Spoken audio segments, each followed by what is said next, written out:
Bonjour à tous. Petit retour sur ce qu'on a été vu en classe pour ce qui est de Maya. Simplement commencer par aller dans ici le petit bonhomme qui ouvre les préférences, donc le petit bonhomme avec la roue, qui est l'équivalent de faire Windows, Settings Preference et Preference, mais ça vous amène directement sur la préférence du Time Slider.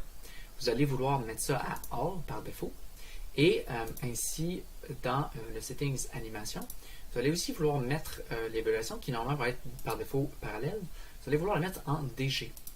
Sinon, ça va faire en sorte que beaucoup de règles là, qui ont été faites pour Maya 2015 qui ne fonctionnera pas. Vous allez ensuite aller dans File, Create Reference, et vous allez aller naviguer, peu importe où vous avez déposé donc, le rig qui est disponible, que j'avais rendu disponible sur l'échange, et que je vais aussi donc rendre disponible sur Moodle incessamment. Donc, moi ici, je vais référencer Tom, ça peut être n'importe quel autre grille que vous avez trouvé sur Internet. Donc, la référence, qu'est-ce que ça vient faire? Ça vient faire en sorte que votre fichier, plutôt que d'être vraiment dans votre ordinateur, plutôt dans cette session-là de Maya, va être référencé donc, dans votre scène et donc va rester intact. Et si on vient changer le fichier, donc si je viens voir dans File Reference Editor, vous voyez que, dans le fond, je viens sourcer ce fichier-là de Tom. Et donc, ça fait en sorte que si je viens par la suite le changer, il va avoir les updates requis. Donc, s'il y a une version 2, c'est une version 1.7.6 qui est relancée plus tard par Long Winter Studio, dans ce cas-ci. Je vais pouvoir venir avoir les updates sans être détrimental au niveau de mon animation. Et ça rend aussi les fichiers de sauvegarde beaucoup plus légers. Parce que le fichier du rig comme tel n'est pas dans cette scène d'animation-là. Il y a uniquement les fichiers, ou plutôt uniquement l'information d'animation. Donc, petit rappel, on tient le Alt de gauche pour pouvoir faire des manipulations de caméra. Donc, je tiens Alt, clic gauche, ça va me faire une orbite comme ça. Si je viens faire Alt, clic droit, je vais faire un petit dolly comme ça. Et si je viens faire un bouton du milieu, donc je vais pouvoir faire une translation. Donc, c'est les mouvements de base qui vont vous permettre de naviguer à travers de l'espace de Maya. C'est plutôt classique, là, si vous avez utilisé d'autres logiciels. Vous devriez être habitué assez rapidement. Ensuite, si je viens faire une sélection, donc sur un contrôleur, je viens faire F, ça va recentrer le point d'orbite de ma caméra, ainsi que venir cadrer, là, du mieux que Maya peut, l'ensemble des éléments de la sélection. Donc, si je viens sélectionner plusieurs éléments, je vais faire F, ça va venir cadrer l'ensemble des éléments. Ici, vous allez me dire, ah, mais ça allait sélectionner d'autres choses. Tout à fait, parce que, dans le fond, par défaut, les joints vont être visibles. Donc, je vais venir vouloir enlever certains de ces aspects-là ici dans mon viewport, en allant dans Show, et je vais décocher Joints. Donc, ça va me permettre de plus sélectionner par inadvertance ces joints-là que je ne veux pas sélectionner, puisque je ne veux pas, je ne suis pas dans une étape de rigging. Je veux simplement venir mettre des keyframes sur mes curves, donc qui sont ces contrôleurs-là. Donc, vous voyez, par défaut aussi, j'ai un petit souci. J'ai plusieurs géométries qui s'affichent pour mon Tom. Donc, ça fait un peu bizarre, là, ici, si je viens mettre Shaded dans le display. Donc, un petit raccourci dans le viewport pour changer les modes de display. Vous voyez que j'ai différentes géométries qui sont montrées. Donc, qu'est-ce que je vais venir faire? Je vais venir rafraîchir le display de cette géométrie ici, en venant lui rappeler donc que dans le display ici, donc sur mon contrôleur Upper Body, je vais juste rafraîchir cette valeur-là et ça va venir donc rafraîchir les nodes et faire en sorte que je vais venir voir uniquement la géométrie que je veux voir. Donc, conséquemment, j'ai aussi la même chose qui se passe avec certains de mes contrôleurs. Pourquoi? Parce que j'ai le contrôleur IK et le contrôleur FK qui sont montrés en même temps. Donc, je vais juste venir rafraîchir cette valeur-là ici. Donc, je retape 0, Enter, et ça va faire en sorte que je vais uniquement voir donc, les contrôleurs que j'ai besoin. Ici, je vais aussi venir désactiver donc le rig de Tom qui est agréable à certaines petites options. Je vais venir les désactiver pour uniquement donc, voir son visage. Mais si vous voulez donc afficher certaines de ces options-là sont disponibles ici. Donc, pour pouvoir faire poser mon personnage, je vais d'abord m'assurer que je vais sélectionner uniquement les courbes. Donc, je vais venir sélectionner l'ensemble des éléments ici dans ma sélection de masque. Ça se peut que vous ne voyez pas par défaut cette petite option-là. Donc, juste venir cliquer ici pour venir afficher là, cette petite barre-là, qui va me permettre ensuite de venir garder uniquement la sélection des curves. Donc, je vais pouvoir venir sélectionner l'ensemble des curves de mon personnage et appuyer sur la clé, la touche S. Donc, en appuyant sur la touche S, vous voyez que ça vient créer ici, en rouge, une clé dans mon Channel Box. Donc, peut-être que vous êtes par défaut sur l'Attribute Editor.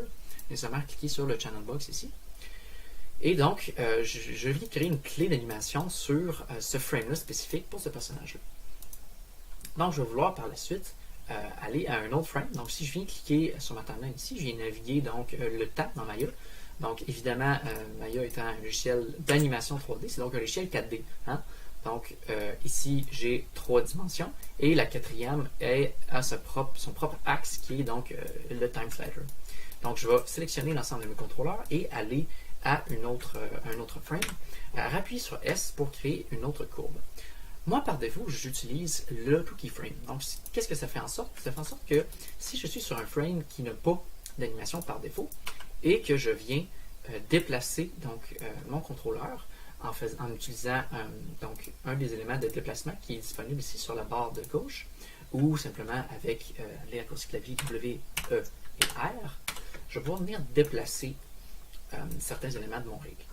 Et donc, en ayant mon Auto Keyframe d'activer, vous avez vu que je n'ai pas eu besoin de créer une clé parce que j'ai créé un déplacement. Donc, à chaque différence qu'il va y avoir d'animation ou de déplacement ou de valeur d'attribut, Maya va venir enregistrer cette notion-là et en créer un keyframe automatiquement.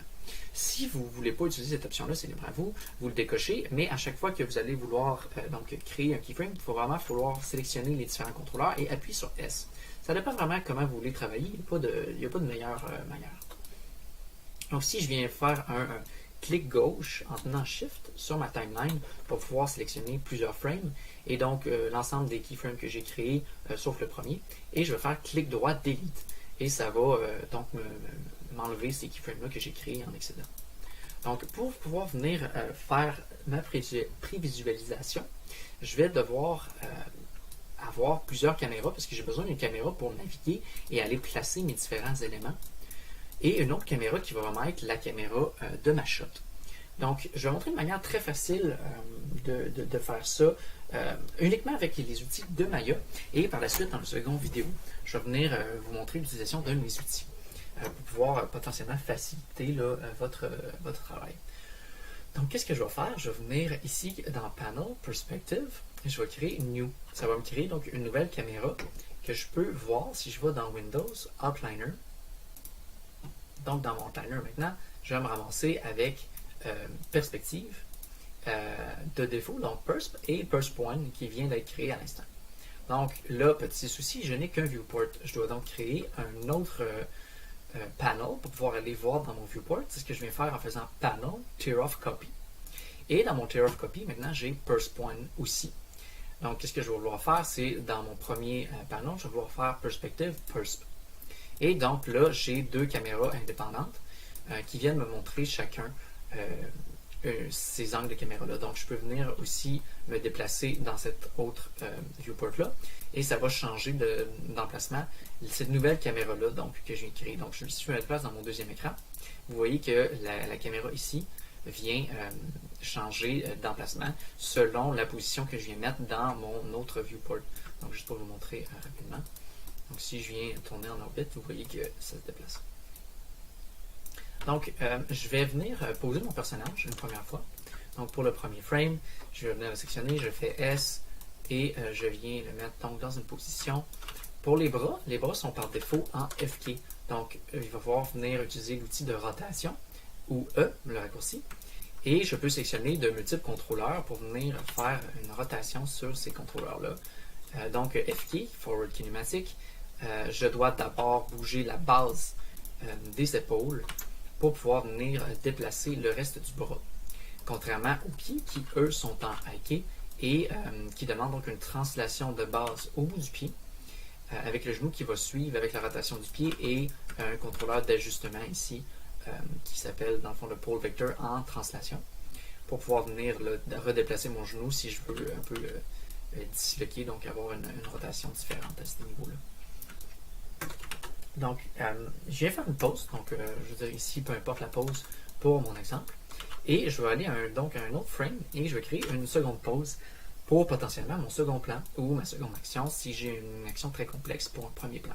Donc je vais simplement venir ici redresser le personnage avec ce contrôleur central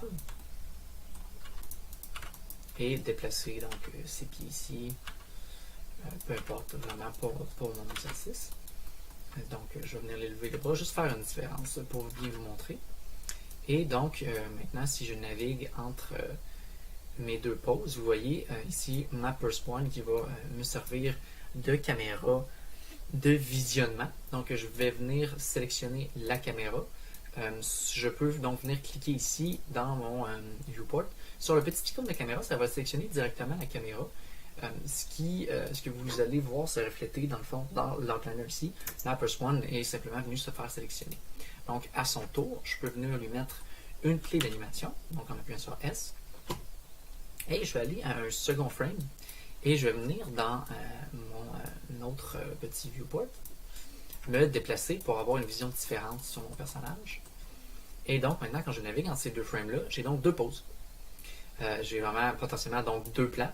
Donc si je veux rendre ça potentiellement plus intéressant, je vais venir, je sais pas, ici je me mets en plan épaule, et puis pour le second, ben, je vais potentiellement venir voir qu'est-ce que la personne en face de lui voit, mais là tout d'un coup il se relève.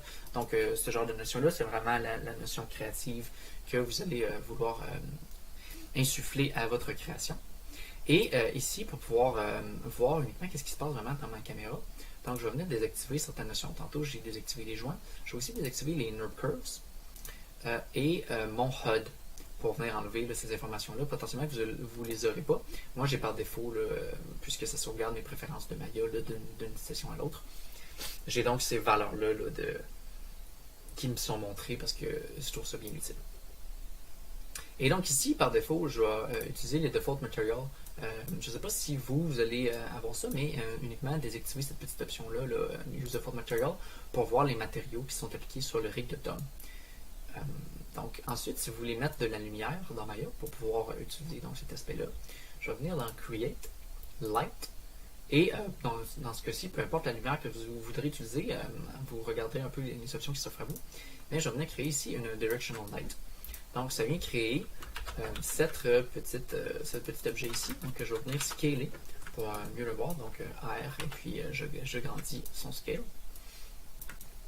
Et son scale a uniquement une incidence là, visuelle sur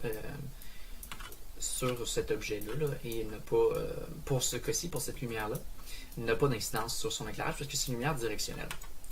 Donc, je viens simplement la placer dans un angle assez générique. Et si je veux donc voir les effets de ça dans mon viewport, je vais devoir venir activer le mode lumière qui se trouve juste ici. Donc Use All Lights.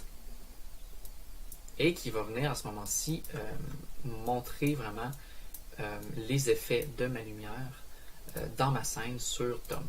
Donc si je viens resélectionner ma lumière et puis je la déplace, vous allez voir que ça a une incidence donc, sur l'éclairage de Tom. Donc à ce moment-là, ça va être de venir créer potentiellement là, différentes images selon ce qui est demandé dans votre scénario. Donc ça, c'est un peu libre à vous.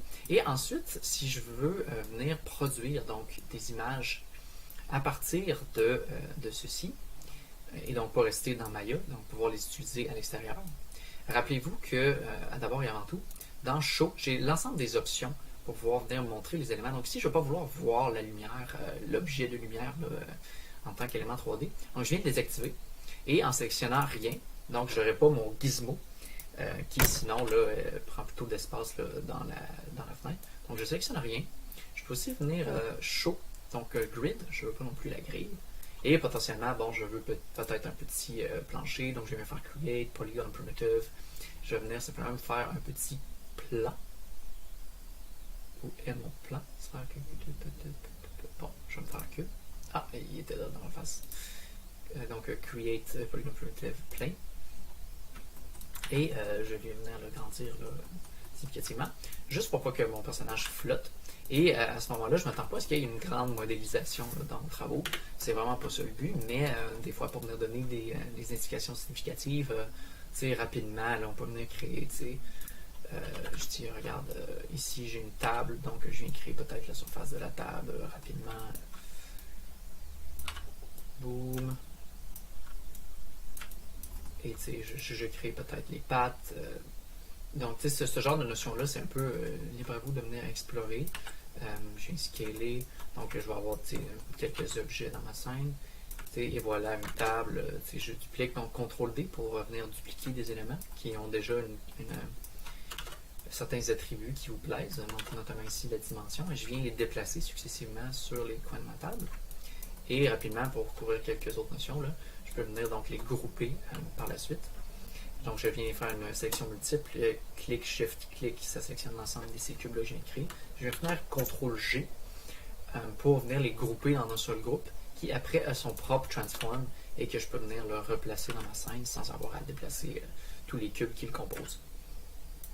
Donc j'ai une petite table, excellent, j'ai quelque chose pour venir un peu grounder mon personnage. Je peux peut-être aussi créer des murs en créant donc un cube d'une certaine taille. Donc si je viens voir dans mon viewport, je me situe où. Donc voilà, je veux dire, rapidement, juste pour donner ce genre de notion-là. Évidemment, une très grande, très haute maison ici. Donc, c'est vraiment juste là, des petits éléments de base pour ensuite pouvoir donner quelconque signification à ce que vous voulez démontrer. Et même chose, si je viens resélectionner donc ma caméra, je peux venir potentiellement changer. Donc, pour ce deuxième plan-là, bon, je suis un peu perdu ici, mon plan est devenu obsolète. Mais je peux venir donc changer la focale de la caméra aussi, si je viens sélectionner la caméra et je viens changer son focal length. Donc si je clique à gauche et je maintiens le clic du milieu, ça fait une espèce de slider virtuel qui me permet ensuite là, de venir modifier cet attribut-là sans avoir besoin de rentrer des valeurs manuellement. Donc là, je viens créer un effet ultra dramatique avec ce qui se passe avec mon personnage. Une très grande distorsion ici. Donc voilà, potentiellement, c'est premier plan, deuxième plan. Écoutez, ça n'a vraiment pas de notion artistique ici, mais on montre uniquement les notions techniques. Donc je suis satisfait de mon plan et je viens donc dire, ok, plutôt de mon scénario complet, ici de seulement 2 frames. Et je vais venir donc réduire ma timeline ici. Donc soit avec ce slider-là ou avec dans le fond l'ensemble des valeurs ici qui délimitent un peu les limites de mon slider. Et je vais me rendre jusqu'au frame 2, donc avoir uniquement 2 frames. Vous vous rendrez évidemment jusqu'au nombre de frames qui correspond à votre animation. Et je vais venir faire clic droit, Play Blast, et je vais venir, pas faire Play Blast directement, mais aller dans la petite case pour venir voir c'est quoi mes options. Donc ici, je peux directement fabriquer un vidéo. Bon, dans ce cas-ci, on fait un sonnerie image, donc il n'y a pas lieu. Et donc je vais venir choisir un encodage ici, un encodage de PNG. Je peux venir choisir JPEG, là, il n'y a vraiment pas de souci par rapport à ça. Donc un scale, voilà, save to file, ça va donc me créer dans mon projet. Donc notion de projet dans Maya, si on va dans Project Window, vous par défaut, vous ne serez pas dans un projet. Donc moi j'avais déjà préalablement créé un projet, mais vous allez donc venir ici faire New et nommer votre projet, donner une location, et ça va créer tous les sous-dossiers nécessaires là, à la construction d'un projet Maya. Et donc dans ce cas-ci, j'ai déjà ça de créer. Donc quand je vais dans Browse, moi je suis déjà dans un projet Maya. Donc si je monte d'une étape ici, qui va ressembler à cela, Set Autosave Cache, voilà. Et donc ça va déjà sauvegarder au bon endroit. Donc image, Play Blast, ici je vais nommer Play Blast potentiellement 001, juste pour ne pas me confondre, et je viens faire Play Blast. Donc qu'est-ce que ça vient faire? C'est que dans ce dossier-là, donc si je viens dans mon script editor, donc je clique dans le script editor, le petit bouton ici, ça vient me dire, ok, j'ai créé ces fichiers-là à cet endroit-là. Donc je vais aller vérifier et ensuite je vais pouvoir venir l'utiliser dans mon Photoshop. Et en effet, mes images ont été créées. Ici, moi j'utilise un setup à 2 écrans, donc Maya n'aime pas foncièrement ça. Il y aurait peut-être quelques settings que j'aurais besoin de venir modifier. Mais c'est mieux créer quand même cette notion-là de mes différents plans.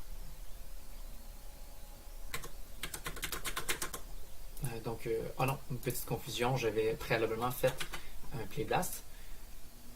Donc ici, vous voyez, mes 2 images ont été créées, donc image 1, image 2, et elles ont été créées dans mon viewport ici principal. Donc c'est pour ça que j'ai pas la bonne vision.